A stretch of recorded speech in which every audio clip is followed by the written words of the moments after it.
All right, so my poor turtles. It's a Sunday morning. The brand new heater that was bought for me by a supporter.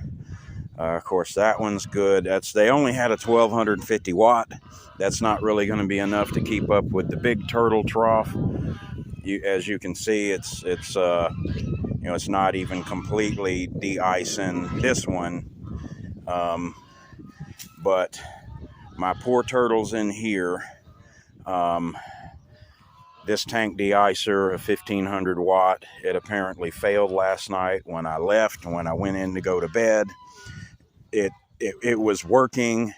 There was still a lot of ice, but it was, the element was getting hot and everything, and apparently it's not good anymore, and it's failed. Because even at least right around where the heater is, this should be thawed out. And so I got to bust all this ice, and we're going to try another one. But this one is used too. It's been sitting up in a box for years. I don't know when the last time that thing worked.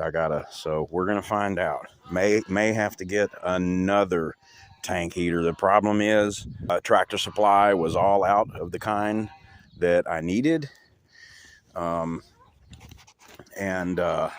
Atwood's was the only one that had some, but they have a 1500 watt, but it's not a I don't believe it's a floating kind.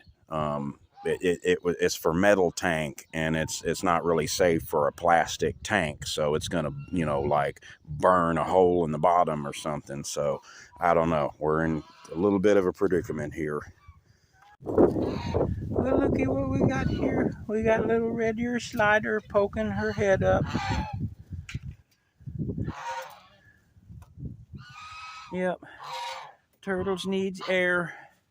They can go quite a while without air if the temperature's low enough. They can hibernate underwater and be safe under ice for some amount of time, but that's assuming they have time to really lower their metabolism, gradually. Like cold winter is coming on, and normally it's somewhat gradual. Like, we don't get temps like this down here, very often. It's very, very odd, except for over the past few years. We get these polar vortexes and stuff. But it was just right before this real cold air came. 2 days before, it was 70 degrees here. It was 70 degrees. I was out here in shorts, and Tonka was out here basking. And our normal winter days are like 40, 50 degrees. So when it goes from something like that, to suddenly where it's like 13 degrees right now, I think, and it's 2 p.m. and it's like 13 degrees.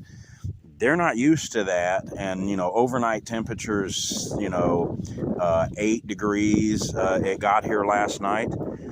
When it goes that suddenly from those to, that kind of extreme temperature change, they don't really have enough time to lower their metabolism more gradually and more naturally. So if they're just caught in a sudden, polar vortex like this, you can see she's still real active. Look at her trying to get up out of there. So that means they're still under there with their metabolism is not lowered enough for them to go dormant enough to lower their oxygen demands enough. So we got to get this thawed out and this ice broken here, because they need oxygen.